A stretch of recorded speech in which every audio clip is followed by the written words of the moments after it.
قرآن ختم ہونے کے لیے تھوڑی آئے، وہ کب ختم ہوتا ہے؟ ارے سدھر جاؤ، اللہ کے کلام کے ساتھ مسلمان ہو کر کے ایسا مذاق مت کرو۔ قرآن حکیم اترا ہے سمجھنے کے لیے، عمل کرنے کے لیے، یہ جنتر منتر کی کتاب نہیں ہے کہ اسے ایک دن میں ختم کر دیا جائے، رات بھر میں ختم کر دیا جائے، 3 دن کے اندر ختم کر دیا جائے۔ کہ قرآن کو ختم کرنا یہ اصل نہیں ہے، قرآن حکیم کی ایک ایک آیت پر غور کرنا یہ اہم ہے۔ آج کوئی 3 دن میں قرآن ختم کر دے رہا ہے، رات بھر میں قرآن ختم کر دے رہا ہے، گڑبڑ گڑبڑ یعملون، گڑبڑ گڑبڑ تعملون۔ سب سے اہم بات، اس کو ذہن کی گہرائیوں میں اتار لو۔ آگے آیت آ رہی ہے، ان تعذبهم فانهم عبادك وان تغفر لهم فانك انت العزیز الحکیم۔ اے اللہ، اگر تو ان کو عذاب دے تو تیرے بندے ہیں، اور اگر تو معاف کر دے تو عزیز اور حکیم ہے۔ جانتے ہیں علامہ ابن قیم لکھتے ہیں کہ یہ آیت کریمہ ایک ہی نبی کریم صلی اللہ علیہ وسلم تہجد کی نماز میں رات بھر پڑھتے رہے، ایک ہی آیت، ان تعذبهم فانهم عبادك وان تغفر لهم فانك انت العزیز الحکیم۔ اے اللہ، اگر تو ان کو عذاب دے تو تیرے بندے ہیں، اور اگر تو ان کو معاف کر دے تو عزیز و حکیم ہے۔ رات بھر اس آیت کریمہ کو آپ دہراتے رہے۔ علامہ ابن قیم لکھتے ہیں کہ جانتے ہیں اس سے کیا مسئلہ مستنبط ہوا؟ اس سے مسئلہ یہ مستنبط ہوا کہ قرآن کو ختم کرنا یہ اصل نہیں ہے، قرآن حکیم کی ایک ایک آیت پر غور کرنا یہ اہم ہے۔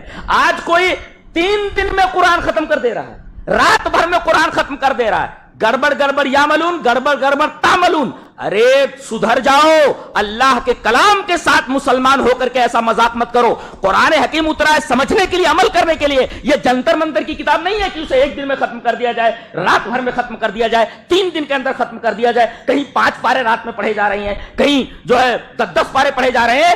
حضرت علامہ ابن قیم فرماتے ہیں کہ ایک آیت میں پوری تہجد کی نماز گزر گئی، پوری تہجد میں نبی کریم صلی اللہ علیہ وسلم یہی آیت پڑھتے رہ گئے، ان تعذبهم فانهم عبادك۔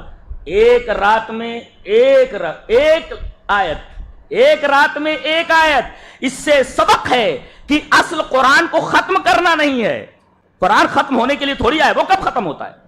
اصل یہ نہیں ہے کہ ہم قرآن کو ختم کریں، اصل یہ ہے کہ ہم نے قرآن کو سمجھا کتنا ہے۔ ایک آیت سمجھ میں آئی یا نہیں آئی؟ نبی کریم صلی اللہ علیہ وسلم رات بھر میں ایک آیت پڑھیں اور یہ پورا قرآن ختم کر دے رہا۔ یہ امتی ہے، یہ نبی سے بڑھ گیا بیچارہ، کوئی شرم نہیں آتی، کوئی شرم نہیں آتی اس کہ نبی پوری رات صرف ایک آیت پڑھیں اور امتی کہتا ہے کہ ہم پورا قرآن پڑھ کر کے پورے قرآن کا ثواب لے لیں گے۔ اے نبی، تو ایک آیت پڑھ رہا ہے، میں دیکھ پورا قرآن پڑھ رہا ہوں، میں تجھ سے بڑا ہوں۔ تیرے کو شرم نہیں آتی، حیا نہیں آتی؟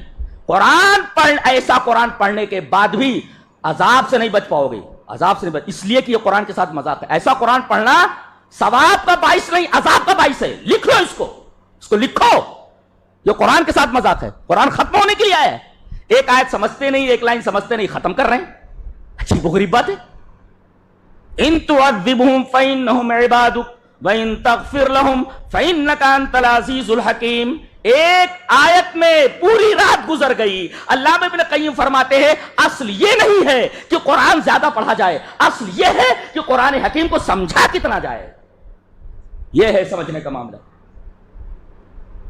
بتائیے 5 پارہ سننے کے بعد آپ کے دل میں کون سی ہلچل مچی؟ کون سی ہلچل مچی؟ لیکن ایک آیت کو اگر سمجھ لیجئے تو ہلچل مچ جائے گی آپ کے دل کے اندر۔ بتاتا ہوں نا ہلچل کیسے مچتی ہے، آگے بتاتا ہوں۔